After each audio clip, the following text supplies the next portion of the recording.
Ndabaramukije cane bene data bakunzi b'ikiganiro igitondo gishasha, amahoro y'Imana, kugubwa neza, kuroranirwa mu vyanyu no mu banyu nivyo ndabipfurije. Ni jewe vy'Imana irambona musanzwe muteramana mu kiganiro nk'iki igitondo gishasha gifise intumbero yo gusangira namwe ijambo ry'umunsi, ryo kuzirikana ko impamba y'umunsi, icayi co mu gatondo n'ayandi majambo yose umuntu yokwita ico kiganiro mu ntumbero yo kwerekana yuko ari ijambo ryo mu gatondo. Ni nayo mpamvu iyerekwa ryacu ryacise igitondo gishasha. Mw'ijoro haba habaye ibibazo bitari bike, abapfuye, ababuze ababo, abagwaye, abibwe, ab'inzu zaguyeko n'ayandi masanganya. Rero kiba ari igitondo gishasha tuba twongewe ku buntu n'Imana. Mbahaye ikaze rero muri kino kiganiro musanzwe mutegurirwa mukongera mugashikizo na jewe vy'Imana irambona, kugira ngo dusangire amajambo mfise abonekana mu gitabo c'abacamanza, abacamanza b'Abisirayeli, muri rya hanga ry'Abisirayeli dukunze gusoma cane mu nkuru za Bibiliya mw'isezerano rya kera mbere no muri rishasha. Ni mu gice c'icumi nagomba ngo dusome umurongo kumbure w'icumi na gatanu na cumi na gatandatu, hanyuma twumve ico ayo majambo dukuramwo atubwira, hanyuma duce dusenga Imana. Ijambo ry'umutwe rivuga ngo gusubira inyuma kw'Abisirayeli no kwihana kwabo. Umurongo w'icumi na gatanu uvuga ngo Abisirayeli bishura Uhoraho bati twaracumuye koko, none nutugire uko ugomba, mugabo wemere kudukiza iri rimwe gusa. Baraheza bakuraho izo mana z'inyamahanga, basubira gusaba Uhoraho, nawe aca agira ikigumbagumba mu mutima kubwo kubona imibabaro y'Abisirayeli. Imana yacu nihimbazwe. Bene data bakunzi ba kino kiganiro, nta majambo dusomye bidakunda yuko ndababwira vyose ngo vyagenze uku, mugabo usomye uhereye imbere y'aha twasomye uzobona ingene Abisirayeli muri kino gihe dusomye mwana majambo bari basubiye inyuma, bari bataye Imana, munyemere mvuge gutyo, ngo bari bivanze n'ayandi mahanga n'ibindi bihugu, imico n'imigenzo yabo bivanga nabo. Burya mu vy'ukuri nta muntu yari akwiye guheba imico myiza, novuga ngo n'akaranga vy'iwabo, novuga ngo mbere ahabwo nashaka Imana yemera ngo hanyuma yivange n'iyindi mico. Turabona muri kino gihe turi mu gihe usanga novuga ngo culture y'abana bariya usanga igenda ituma iyindi mico, iyindi akaranga n'indi migenzo kumbure ayandi moko canke ayandi mahanga yari asanzwe agenderako usanga igenda itituka. Imana yacu nidutabare. Hanyuma rero ngaha bano Bisirayeli rero ngo hagera igihe rero muri kuno gusubira inyuma kwabo bibakwegera novuga ngo ivyago, kuko Imana burya ngo niyo yahora ibagwanira, niyo yatuma batabara bagatabaruka, niyo yatuma baja mu ntambara bakagwana bakanesha.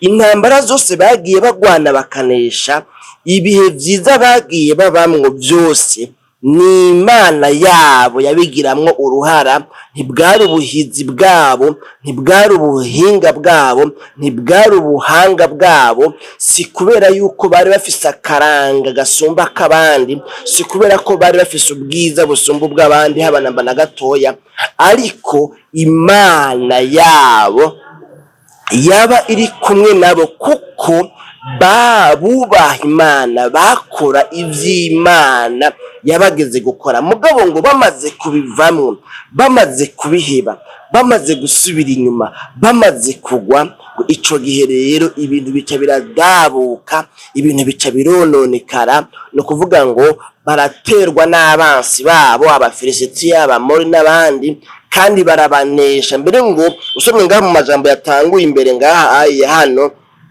usanga ngo kino gihe ngo babagize abaja imyaka 18 yose babacura bufuni na buhoro babafata nabi. Imana yacu nidutabane ngo Imana irihorera kubera yuko bayivuye ko ngo bakambaza bagasenga ibigirwamana, bagasenga imana zitumva, zitavuga, zidakora ibimenyetso n'ibitangaza.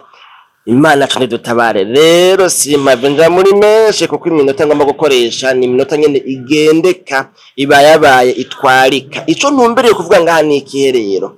Ngaha ngo bamaze kubona batagira icepfo n'icaruguru, usomye ku murongo w'ice nduzo muri iryo jambo, ngo hagera igihe batagira icepfo canke icaruguru, hagera igihe babona yuko babuze ayo bacira n'ayo bamira, ngo baca batakambira Imana, barayinginga.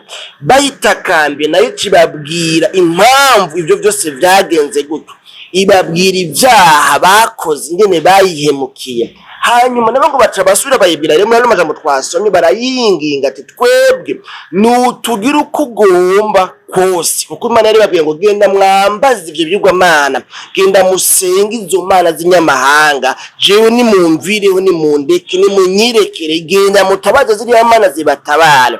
Hanyuma rero nabo bavuga bati nta handi dufise tuja atari kuri wewe, nutugira uko ugomba kose.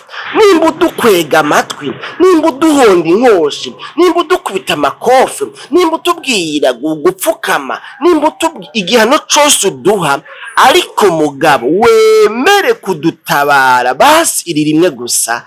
Imana yacu nidutabare. Hanyuma rero iruhande yuko kubwira Imana ngo ibatabare, ibagenze uko igomba kose mugaye batabare, baca ngo bakora rero ikintu twabonye ku murongo wa 16, ari naho ngomba gusozerera, ngo baraheza bagirane, baraheza ngo bakuraho izo mana z'inyamahanga, basubira gusaba Uhoraho, nawe aca agira ikigumbagumba. Imana yacu nidutabare. Kwihana neza niryo jambo nagomba gukuramwo burya imbere yuko cansozera mu minota ndikumbura isigaye mikeya. Kwihana neza kw'Abisirayeli kufadikanije no kuvavanura n'ibi byose Imana yabagiriza, yabagaya, yabanenga ko nk'utunenge, vyatumye Imana ngo igira ikigumbagumba ukundi gushasha. Imana yacu nidutabare. Birashoboka yuko umuntu acumura ibyaha byinshi igihe kirekire, imyaka myinshi, akaba kure y'Imana, akagendera kure y'Imana. Ariko ijambo ngaha nabonye ngo iyo umuntu yihanye neza, iyo umuntu yongeye kugaruka ku Mana, agaca afata ingingo imutandukanya n'ibyo yagendeyemo, imutandukanya n'amafuti yakoze, agafata ibyo yagabitanije byose akabyigiza kure yiwe, akabicira urubanza, akegera Imana, ngo bica bituma Imana yongera kumva ikigumbagumba muri yo, bica bituma Imana yongera kumva urukundo rwinshi rubyutse kuri uno muntu, maze igaca imutabara. Imana yacu nidutabare. Ngomba ngarukirize ngaha kugira ngo simba biguresha imyanya miremire n'ano majambo. Birashoboka yuko uri mu byago, birashoboka yuko uri mu ngorane, birashoboka yuko ufise ibiguhanze, biguhangayikishije, ariko kandi hamwe wosuzuma neza, hari n'igihe wosanga ibyo byose byandurutse, byakomotse, byakwezwe n'ibyaha, byakwezwe nuko wabaye kure y'Imana.